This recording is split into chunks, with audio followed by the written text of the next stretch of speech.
오늘은 마가복음의 이 말씀을 가지고 하나님을 사랑하라 라는 제목으로 하나님의 말씀을 전하려고 합니다. 우리 먼저 옆 사람과 함께 인사하시겠습니다. 우리 사랑하고 축복합니다. 함께 인사하시겠습니다. 사랑하고 축복합니다. 사랑에 대한 주제 말씀을 몇 주째 계속 전하고 있습니다. 기독교에서 가장 중요한 가치가 있다면은 바로 사랑이다 라는 말씀들을 드렸었죠. 왜 그렇습니까? 예수님께서 가르쳐 주셨던 가장 중요한 계명이 사랑이다. 예수님께서 얘기해 주셨기 때문입니다. 오늘 본문을 보면은 한 서기관이 나와서 예수님께 그런 것들을 물었죠. 모든 계명들 중에, 많은 계명들 중에 첫 번째가 무엇입니까? 라고 예수님께 물었습니다. 진짜로 순수한 마음을 가지고 물으려고 한 것이 아니라 예수님을 시험해 보고자 했던 그런 의도가 있었던 것이죠. 예수님께서 율법을 잘 아시는지 모르시는지, 왜냐하면 당시에는 모세의 율법만 있었던 것이 아니었기 때문입니다. 모세의 율법 말고도 다양한 세부 조항들이 더욱더 덧붙여서 만들어졌던 것이죠. 그래서 예를 들어 안식일을 지키라, 이런 율법 조항이 있다면은, 그렇다면 안식일을 지키기 위해서 집 밖에 어디까지 얼마큼 갈 수 있을 것인가, 몇 미터 나갈 수 있을 것인가, 그런 식으로 시시콜콜하게 율법의 세부 조항들을 더욱더 많이 덧붙여 두었던 것입니다. 그래서 이 서기관은 시험을 했던 것이죠. 첫째 가는 계명이 무엇입니까? 그 많은 율법을 다 알고 계시는지 모르고 계시는지, 또한 그 대답에 따라서 꼬투리를 잡고 싶은 마음도 있었던 것입니다. 어떤 율법이 중요하다라고 말씀하시면은 아닙니다, 그 율법보다 이런 율법이 또 중요하지 않습니까? 라든지, 혹은 그 율법이 첫째라면은 이런 다른 율법들은 중요하지 않다는 얘기십니까? 그런 식으로 공격할 속셈을 이 서기관이 가지고 있었던 것이죠. 이때 예수님께서 핵심을 바로 짚어서 딱 얘기를 하십니다. 첫째 가는 계명은 바로 이것이다. 우리가 방금 읽었던 본문 말씀이죠. 30절 말씀에 내 마음을 다하고 목숨을 다하고 뜻을 다하고 힘을 다하여 주 너의 하나님을 사랑하라 하신 것이요, 둘째는 이것이니 내 이웃을 내 자신과 같이 사랑하라 하신 것이라, 이보다 더 큰 계명이 없느니라.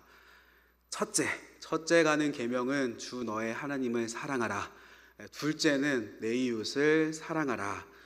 이것을 보면은 첫 번째와 두 번째가 다 사랑에 대해서 얘기를 하시고 계신 것을 알 수 있죠.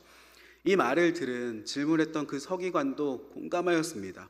맞습니다. 하나님을 사랑하는 것, 그리고 이웃을 사랑하는 것, 이 모든 것이 드리는 모든 번제물과 제물보다 더욱더 나은 것입니다. 맞습니다, 예수님. 그렇게 예수님의 말씀에 수긍을 하였었습니다. 예수님의 이 가르침을 우리도 새겨 들어야 하지 않겠습니까? 우리가 믿고 있는 이 기독교라는 종교, 우리가 다니고 있는 교회라는 곳, 이 기독교는 어떤 계명이 가장 중요한 계명인가? 우리가 그것을 명확하게 생각을 하고 그것을 명확하게 집어낼 수 있어야 하는 것입니다. 가장 중요한 기독교의 덕목이 무엇인가? 바로 사랑이라는 것이죠. 왜냐하면 예수님께서 그것을 콕 집어서 말씀해 주셨기 때문입니다. 이 말씀만 그렇습니까? 계속해서 나누었던 말씀들이 그렇죠. 하나님은 사랑이시라, 하나님은 사랑이시라. 요한일서 4장 7절 8절 말씀에 사랑하는 자들아 우리가 서로 사랑하자, 사랑은 하나님께 속한 것이니 사랑하는 자마다 하나님으로부터 나서 하나님을 알고 사랑하지 아니하는 자는 하나님을 알지 못하나니 이는 하나님은 사랑이심이라. 우리가 믿는 하나님 그분 자신이, 그분 자체가 사랑이라고 성경이 모슬바가 얘기를 하고 있죠. 또한 성경의 가장 중요한 사건이 무엇입니까? 바로 십자가의 사건이지 않습니까? 그 십자가의 사건 또한 사랑으로 시작된 사건이 아니겠습니까? 요한복음 3장 16절 17절 말씀에 하나님이 세상을 이처럼 사랑하사, 하나님이 세상을 이처럼 사랑하셔서 독생자를 주셨으니 이는 그를 믿는 자마다 멸망하지 않고 영생을 얻게 하려 하심이라. 17절 말씀에 하나님이 그 아들을 세상에 보내신 것은 세상을 심판하려 하심이 아니요 그로 말미암아 세상이 구원을 받게 하려 하심이라. 예수님께서 이 땅에 오신 이유가 무엇인가? 십자가의 고난을 당하신 이유가 무엇인가? 그 모든 십자가의 사건, 그 원인과 이유는 하나님이 세상을 이처럼 사랑하사, 하나님이 세상을 이처럼 사랑했기 때문이라고 십자가의 사건을 얘기하고 있습니다. 그분이 십자가를 지신 것은 우리를 심판하시기 위해서, 우리를 벌 주시기 위해서 십자가를 지신 것이 아니라 우리를 구원하시기 위해서, 하나님이 우리를 사랑하셨기 때문에 그 십자가의 모든 고난을 감당하셨던 것입니다. 또한 예수님만이 아니라 성령님도 그렇죠. 성령의 열매를 보십시오. 지난주에 나누었던 성령의 9가지 열매들, 성령 충만한 사람은 성령의 9가지 열매를 맺게 된다고 말씀을 드렸습니다. 갈라디아서 5장 22절에서 23절 말씀에 오직 성령의 열매는 사랑과 희락과 화평과 오래 참음과 자비와 양성과 충성과 온유와 절제니 이 같은 것을 금지할 법이 없느니라. 이 9가지 열매, 어떤 열매입니까? 성령의 열매지만 사실 말하자면 사랑의 열매인 것입니다. 사랑의 열매다. 사랑, 희락, 화평, 오래 참음, 자비, 양성, 충성, 온유, 절제 9가지의 열매라고 하지만은 결국은 이 모든 9가지가 사랑의 성품이라는 것이죠. 사랑의 성품이 어떤 것인가 9가지로 설명하고 있는 것입니다. 그래서 첫째, 사랑, 괄호 열고 희락, 화평, 오래 참음, 자비, 양성, 충성, 온유, 절제 가로 닫고 사랑을 설명하고 있는 것입니다. 정확하게 말하자면은 사랑을 설명하는 8가지 성품이다. 그래서 성령의 열매라는 것은 사랑의 열매고 성품의 열매이다. 하나님은 사랑이시라 하셨으니 예수님도 사랑이시고 성령님도 사랑이시지 않겠습니까? 즉 성령 충만한 자, 사랑으로 충만한 것이며 사랑으로 오랜 세월 충만하게, 즉 성령 충만하게 살아오면은 세월이 흘러 나의 인품 가운데, 나의 성품 가운데 사랑의 열매를 맺게 되는 것입니다. 그래서 이 9가지 열매, 이 9가지 성령의 열매를 조금 더 자세히 설명한 것이 있다면은 바로 고린도전서 13장 4절에서 7절까지의 말씀이죠. 잘 아시는 말씀입니다. 이 9가지 열매를 풀어서 설명한 말씀, 고린도전서 13장입니다. 사랑은 오래 참고, 사랑은 온유하며, 시기하지 아니하며, 사랑은 자랑하지 아니하며, 교만하지 아니하며, 무례히 행하지 아니하며, 자기의 이익을 구하지 아니하며, 성내지 아니하며, 악한 것을 생각하지 아니하며, 불의를 기뻐하지 아니하며, 진리와 함께 기뻐하고, 모든 것을 참으며, 모든 것을 믿으며, 모든 것을 바라며, 모든 것을 견디느니라. 이 고린도전서 13장 4절에서 7절까지의 말씀, 사랑장이라고 불리는 성경 말씀이죠. 사랑은 이런 것이다. 사랑은 오래 참고 온유하며 시기하지 않으며, 이 말씀을 가만히 묵상해 보면은 결국은 성령의 9가지 열매를 풀어서 설명한 것입니다. 사랑이 무엇인가? 사랑이 무엇인가? 요약하면 성령의 9가지 열매로 요약할 수 있고, 풀어서 설명하면 고린도전서 13장의 말씀으로 풀어서 설명할 수 있는 것이다. 그렇기 때문에 우리 그리스도인들은 사랑할 줄 아는 사람이 되어야 하는 것입니다. 고린도전서 13장 1절 3절 말씀에 내가 사람의 방언과 천사의 말을 한다 할지라도 사랑이 없으면 소리나는 구리와 울리는 꽹가리가 되고, 내가 예언하는 능력이 있어 모든 비밀과 모든 지식을 알고 또 산을 옮길 만한 믿음이 있을지라도 사랑이 없으면 내가 아무것도 아니요, 내가 내게 있는 모든 것으로 구제하고 또 내 몸을 불살하게 내어준다 할지라도 사랑이 없으면 내게 아무 유익이 없느니라 라고 말씀하시는 것입니다. 내가 천사의 말과 방언을 한다 할지라도 내 안에 사랑이 없이 그런 것들을 얘기한다면 울리는 꽹가리와 같이 시끄러운 것에 불과하다. 그것들이 듣기는 좋을 수 있으나 그 가슴을 울리지는 않는다는 것이죠. 또한 교회 안에서 내가 섬기고 구제하고 불사르며 헌신한다 할지라도 사랑이 없으면 아무 유익이 없는 것이다. 사랑이 없으면 즉 아무것도 아니라고 얘기를 하는 것입니다. 성경 말씀에 사랑이 없으면 아무것도 아니다. 이것을 바꾸어 말하면은 사랑이 전부다라고도 얘기할 수 있는 것이죠. 교회는 어떤 곳인가? 사랑이 전부인 것이다. 기독교는 어떤 종교인가? 사랑이 전부인 종교인 것이다. 그렇게 성경 말씀들이 얘기하고 있는 것이 아니겠습니까? 그래서 오늘 본문에 내 마음을 다하고 목숨을 다하고 뜻을 다하고 힘을 다하여 주 너의 하나님을 사랑하라, 이것이 첫째가는 계명이다 라고 예수님께서 말씀해 주셨죠. 가장 중요한 계명이니까 너희 모두는 이것을 지켜야 한다. 2000년 전에 이후에 모든 그리스도인들에게 선포해 주신 것입니다. 정해주시고 명령하신 것입니다. 그렇다면 어떻게 하나님을 사랑할 수 있을 것인가? 사랑하라 라고 명령한다고 사랑을 할 수 있는 것입니까? 앞으로 사랑하십시오, 누구를 사랑하십시오, 하나님을 사랑하십시오 명령한다고 갑자기 어떻게 그 사람을 사랑할 수 있겠는가? 그래서 첫 번째로 사랑도 배워야 하는 것입니다. 첫째, 사랑도 배워야 한다. 그분이 누구인지 알아야 사랑할 수 있는 것 아니겠습니까? 그분이 누구인지 알아야 사랑을 하죠. 우리도 누군가를 소개해주고 소개를 받을 때 그 엄마 친구 아들이 있는데 소개해 주려고 한다. 어느 병원의 의사고 연봉이 얼마고 그 얼굴이 너무 잘생겨서 차은우 닮았대. 그렇게 상대방이 누구인지 그 정보를 알고 알아야 하는 것입니다. 그 사람이 어떤 일을 하고 살아왔는지, 어떤 일을 했는지 알아야 그 사람을 사랑할 수 있는 것 아니겠습니까? 하나님이 어떤 분이신가? 하나님이 어떤 분이신가? 그분이 어떤 분인지 우리가 알아야 사랑할 수 있다는 것입니다. 그래서 우리가 묵상도 하고 성경도 읽고 말씀도 듣고 성경 공부도 하고 먼저 하나님을 만난 사람들의 간증을 듣기도 하고, 하나님에 대해서 이렇게 알아보니까, 하나님에 대해서 배워보니까 이분은 사랑할 만한 분이시구나. 하나님은 사랑할 만한 분이시구나. 어떻게 생각하십니까? 여러지껏 알아오신 그 하나님 사랑할 만한 분이셨습니까? 불경한 이야기 같을 수도 있겠지만 하나님은 우리의 사랑을 받으실 만한 분이신가? 어떠십니까? 하나님은 우리의 사랑을 받으실 만한 분이신가? 우리의 사랑을 받으시기에 합당하신 분이십니까? 하나님을 아시는 분이라면 당연하죠. 하나님은 우리의 사랑을 받으실 만한 분이십니다 라고 당연히 얘기하실 것입니다. 고등학교 때 그런 친구가 있었습니다.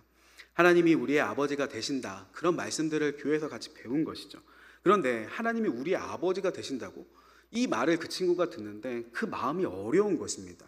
왜냐하면 그 친구의 아버지가 폭력적인 아버지였기 때문에 맨날 술 마시고 들어와서 엄마를 때리고 자기도 때리고 추행을 하기도 하고, 아빠가 집에 오는 그 소리만 들어도 무섭고 또 화가 나기도 하는데 교회에 왔더니 하나님이 우리의 아버지가 되신다는 얘기를 해주는 것입니다.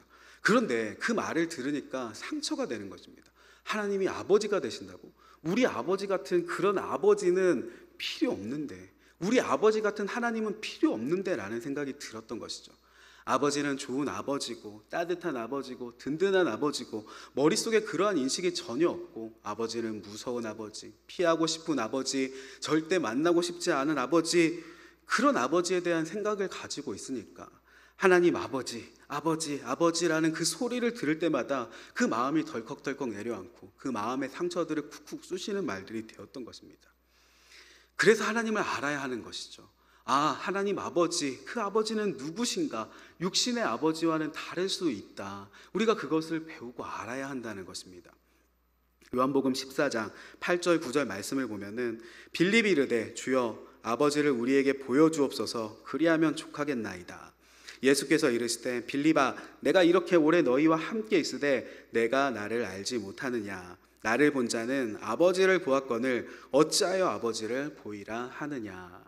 빌립이, 제자가 예수님께 아버지를 보여주십시오라고 얘기를 했더니 나를 본 자는 아버지를 본 것이다 라고 예수님께서 얘기를 해주셨습니다. 하나님을 알려면은 누구를 봐야 하는가? 예수님을 봐야 한다. 나를 봐라 라고 예수님께서 말씀해 주셨죠. 복음서에 나오는 그 예수님, 그분의 말과 그분의 삶과 행동과 생각과 하셨던 그 모든 일들, 그것이 바로 복음서에 나오는 예수님의 모습이 바로 하나님의 참 모습이라는 것입니다. 보이지 않는 하나님은 어떤 하나님이신가? 눈에 보이는 예수님으로서 하나님께서 보여주셨던 것이죠. 그분이 직접 말하신 것입니다. 나를 본 자는 아버지를 본 것이다. 아버지를 알려면 누구를 알아야 되는가? 바로 예수님을 알아야 하는 것입니다. 그래서 사실 구약 성경만 봐서는 다소 막연한 면이 있기도 한 것이죠. 구약 시절 아직 인간의 죄가 다 해결되지 않은 시절, 동물의 제사, 피의 제사로 드려야 했던 시절, 죄가 아직 다 해결되지 않은 인간은 아직 하나님을 온전히 바라볼 수가 없던 것입니다.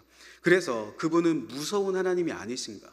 우리를 징계하시는 하나님이시 아니신가? 그분은 잘못하면 벌을 내리시는 무서운 심판하시는 하나님이 아니신가?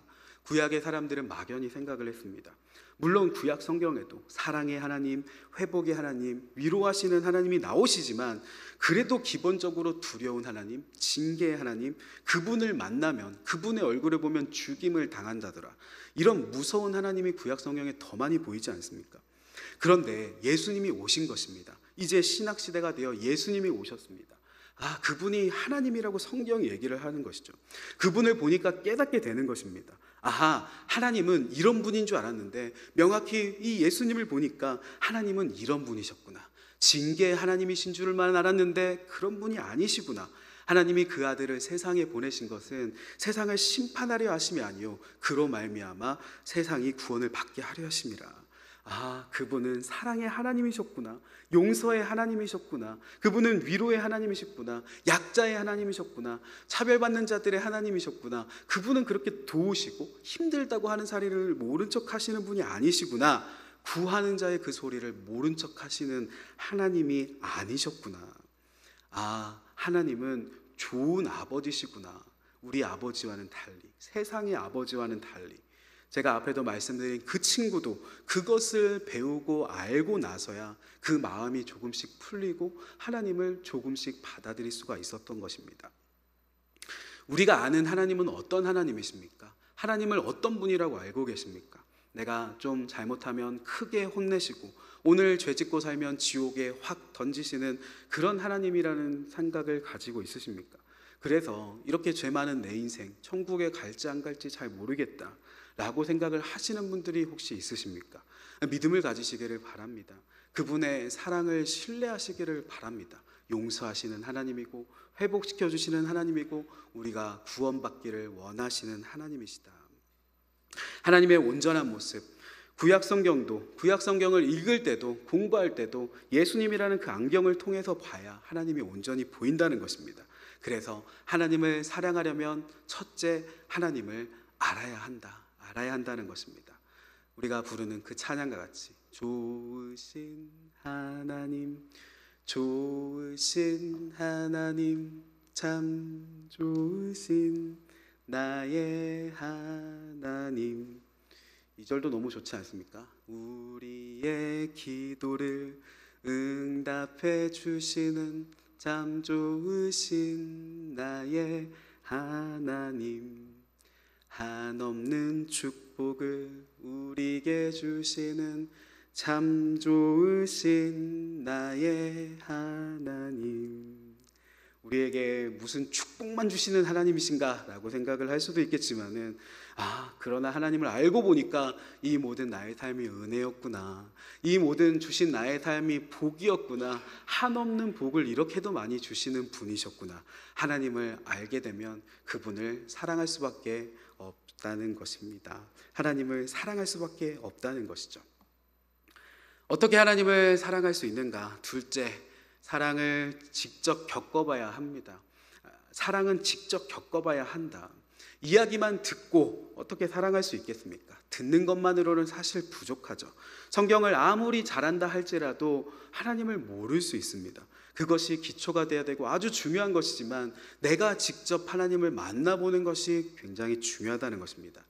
예전에 제가 아는 어떤 동생이 그랬습니다. 신학교를 다닐 때 아는 동생이 같이 신학생으로 있었는데 그 친구가 교회에서 전도사님 사역도 하던 그런 친구였습니다.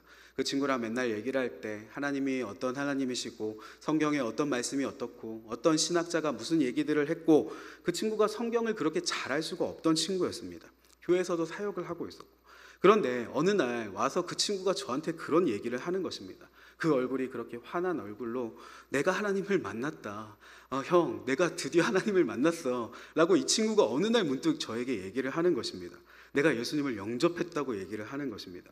저는 그 얘기를 들으면서 야, 너 지금 신학대학원을 이렇게 몇 년씩 다니고 있고 교회에서 전도사님 사역도 하고 있고 이제 와서 무슨 하나님을 이제 만났다고 얘기를 하느냐 라고 제가 그렇게 얘기를 하지 않았습니다. 사실은 저도 그 친구를 보면서 알고 있기는 했던 것이거든요. 하나님을 그 친구가 알고 있긴 알고 있지만 진짜로 성령 받고 체험했던 그 신앙은 아니었다는 것을 저도 옆에서 봐서 알고 있었습니다. 그래서 어느 날 이 친구가 자기의 교회의 수련회를 준비하면서 기도하다가 하나님을 만났다고 저에게 간증을 하는 것입니다. 제가 그 말을 들으면서 다행이다, 참 잘됐다. 다행인 것은 참 다행이지 않습니까? 전도사 시절에 하나님을 만났으니까, 목사님 되기 전에 하나님 만났으니까 뭐 된 거 아닌가라는 생각으로 그 친구에게 다행이다라고 얘기를 해준 적이 있습니다. 그런 경우도 있을 수 있다는 것이죠. 성경을 아는 것만으로도, 혹은 내가 교회를 열심히 다니고 있는 것만으로도 부족할 수도 있다는 것이죠. 내가 직접 하나님을 만나봐야 한다는 것입니다. 하나님을 내가 직접 만나봐야 한다는 것입니다. 그분과 만나보고 그분과 동행하며 함께 살아보고, 그래야 하나님은 좋으신 분이시구나, 그분은 사랑스러우신 분이시구나, 다른 사람이 만났던 하나님에 대한 이야기, 간증의 이야기, 감동도 있고 은혜도 있죠. 그런데 다른 사람이 만났던 하나님의 이야기가 아니라 내가 만난 하나님의 이야기는 무엇인가, 내가 지금 만나고 있는 그 하나님은 어떤 분이신가, 나의 체험이 있어야 하는 것이고 나의 간증이 있어야 하는 것입니다. 그래서 우리의 매일매일의 기도 제목은 그것이 되어야 하지 않겠습니까? 하나님을 만나고 싶습니다. 우리가 과거에 어느 시점에 하나님을 뜨겁게 만났던 것이 아니라, 하나님 오늘 이 밤에도 하나님을 만나고 싶습니다. 하나님, 내가 찬양 드릴 때 하나님을 만나고 싶습니다. 하나님, 주일에 예배 드릴 때 내가 하나님을 만나고 싶습니다.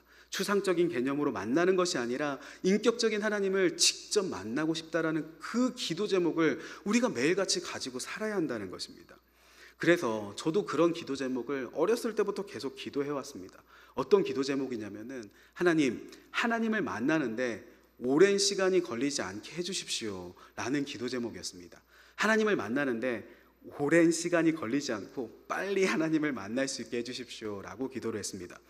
보통 여러 번 수련회를 하다 보고 또 기도회들을 하다 보면은, 평소에 하나님을 잘 안 만나시던 분들, 안 만나던 그런 친구들은 하나님을 만나는데 사실 꽤 시간이 걸립니다. 수련회를 시작하면은 첫째 날 지나고 둘째 날 저녁쯤 되어서야 하나님이 조금 느껴질락 말락, 마음이 열릴락 말락 하는 것입니다. 최소 2박 3일 정도는 걸리더라는 것이죠. 전날 집회는 찬양도 힘들고 말씀도 힘들고 내가 여기 왜 와 있나 싶은 생각이 들기도 하고, 힘들어 죽겠다, 집에 가고 싶다, 그렇게 첫날을 보내고 다음 날도 예배 몇 번 더 드리고 둘째 날 저녁쯤 가서야 찬양이 조금씩 불러지기 시작을 하네, 기도가 조금씩 되기 시작을 하네, 하나님이 조금씩 느껴지기 시작하는구나, 그제서야 하나님이 조금씩 보인다는 것입니다. 하나님을 하도 안 만나고 오랫동안 살아오다 보니까는 하나님을 만나는 그 영적인 채널이 완전히 막혀버린 것이죠. 그래서 저의 기도 제목도 그런 기도 제목이 있었던 것입니다. 하나님을 빨리 만날 수 있는 사람이 되게 해주십시오. 하나님이라고 하나님의 이름만 불러도 하나님이 느껴지게 해주십시오. 그런 기도 제목을 가지고 있었습니다.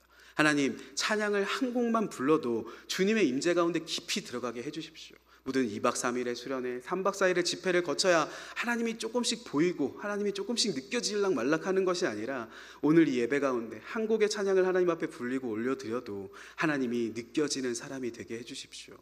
우리가 부르는 그 찬양과 같이 주님과 함께하는 이 고요한 시간, 그 찬양 아시죠? 주님과 함께하는 이 고요한 시간, 주님의 보좌 앞에 내 마음을 쏟네, 모든 것 아시는 주님께 감출 것 없네, 내 맘과 정성 다해 주 바라나이다, 나 염려하잖아도 내 쓸 것 아시니, 나 오직 주의 얼굴 구하게 하소서, 다 이해할 수 없을 때라도 감사하며 날마다 순종하며 주 따르오리다, 온 마음 다해 사랑합니다라고 부르는 그 찬양과 같이, 온 마음 다해 주 알기 원하네, 내 모든 삶 당신 것이니 주만 섬기리, 온 마음 다해 부르는 그 찬양과 같이, 우리가 한 곡의 찬양을 드리면서도 하나님이 느껴지고 만나지고, 어떠한 예배에 간다 할지라도, 어떠한 말씀을 듣는다 할지라도 내가 하나님을 만날 수 있는 사람이 된다면 그것이 얼마나 복받은 사람이겠습니까? 우리가 그런 기도 제목을 가지고 우리가 하나님을 만나는 데 친밀한 사람이 되어야 한다는 것입니다. 내가 기도해 봐야 됩니다. 내가 은혜를 받아봐야 합니다. 고난 중에 교회에 나와서 작정 기도를 해봐야 하는 것이죠. 하나님이 살아계시는지 안 계시는지 지금 보여주십시오. 하나님, 이 고난에서 나를 구해주십시오. 하나님, 그 음성을 들려주십시오. 사랑한다고 말씀하시는 그 목소리를 내가 듣게 하여 주십시오. 과거에는 우리가 기도원 가서 소나무 뿌리를 뽑으면서 기도한다고 하였는데, 우리가 작정하며 시트를 뜯으며 의자를 막 흔들며 우리가 하나님 앞에 기도를 해봐야 하는 것입니다. 그리고 한 가지 확실한 것은 하나님을 만나보면 알게 된다는 것입니다. 한 가지 확실한 것은 하나님을 만나보면은 이분을 사랑하지 않을 수 없다. 이분은 너무 좋은 분이시구나. 이 세상의 그 어떤 것과도 비교할 수 없음을 우리가 영혼으로 깨닫고 알게 되는 것입니다. 하나님을 만나본 사람, 세상의 그 어떤 것도 이제는 시시하게 느껴지는 것이죠. 하나님을 만나야 하나님을 사랑할 수 있는 것입니다. 그리고 그것은 누가 도와줄 수 있는 것이 아니라 내가 하나님 앞에 그 소망과 기도점을 가지고 나와 주님을 만나고 싶습니다 기도하는 그 기도의 열심을 가지고 달려갈 때 하나님께서 우리를 만나주신다는 것이죠.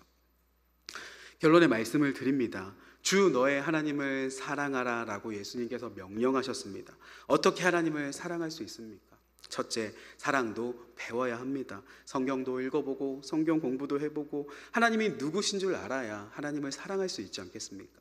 그리고 두 번째, 우리가 직접 겪어봐야 합니다. 그분의 음성을 들어도 보고 성령도 받아보고 기도 가운데 감격 가운데 눈물도 흘려보고 콧물도 흘려보고 방언도 해보고 뒤집어지기도 하고 뒹굴러 보기도 하고, 그러면 우리가 그렇게 하나님을 만나게 되면은 우리가 그 가운데 그런 것을 깨닫게 됩니다. 무엇을 깨닫게 되는가? 첫째가는 계명이다. 내 마음을 다하고 목숨을 다하고 뜻을 다하고 힘을 다하여 주 너의 하나님을 사랑하라고 예수님께서 명령하셨는데 라고 하셨지만 실제로 내가 하나님을 알고 만나보면은 깨닫게 되는 것이 있습니다. 그것이 무엇이냐면은 먼저 그분이 그렇게 나를 사랑하셨구나. 그렇게 나에게 명령하셨는데 사실 하나님이 먼저 나를 그렇게 사랑하셨구나. 그분이 온 마음을 다해서, 그분의 온 목숨을 다해서, 그분의 모든 뜻과 힘을 다해서 먼저 나를 사랑하셨구나. 그것을 깨닫게 됩니다. 십자가를 보십시오. 예수께서 온 마음을 다하시고 목숨을 다하시고 뜻을 다하고 힘을 다하여 우리를 사랑하셔서 그 십자가를 지셨던 것이 아닙니까? 십자가만이 그렇습니까? 성경을 보면 하나님께서 이 모든 천지 만물을 창조하실 때도 그분의 온 마음과 그 목숨 혹은 생명, 뜻, 힘을 다해 사랑으로 우리 인간과 이 세상을 지으셨고, 인간이 하나님을 배신했을 때에도 심지어 요즘 묵상하고 있는 열왕기의 이 말씀들을 볼 때 온 나라와 민족들이, 왕들이 하나님을 배신하고 우상을 섬기고 온 나라가 엉망진창으로 변했다 할지라도 하나님께서는 끝까지 포기하지 않으시고 엘리야와 엘리사 같은 위대한 선지자, 기적의 사람들을 보내셔서 여전히 마음을 다하시고 여전히 목숨을 다하시고 뜻과 힘을 다하여 이스라엘을 사랑하셨던 하나님, 우리가 뭘 잘해서 우리를 사랑하신 것이 아니라, 우리가 뭔가를 뜨겁게 하나님 앞에 드려서 사랑하신 것이 아니라 그냥 우리를 사랑하신 것입니다. 그냥 우리를 사랑하셨다. 그것도 온 마음과 그분의 목숨과 뜻과 힘을 다하여 우리를 사랑해 주신 그 하나님의 사랑. 하나님을 알면 알수록, 하나님을 만나보면 만날수록 더욱 귀한 나의 하나님을 알게 됩니다. 그분은 진정 사랑할 만한 분이시구나. 그분은 진정 우리의 사랑을 받으실 만한 분이시다. 합당하신 분이시다. 충분히 우리가 목숨을 다해 사랑할 만한 분이시구나 라는 것들을 깨닫게 된다는 것입니다.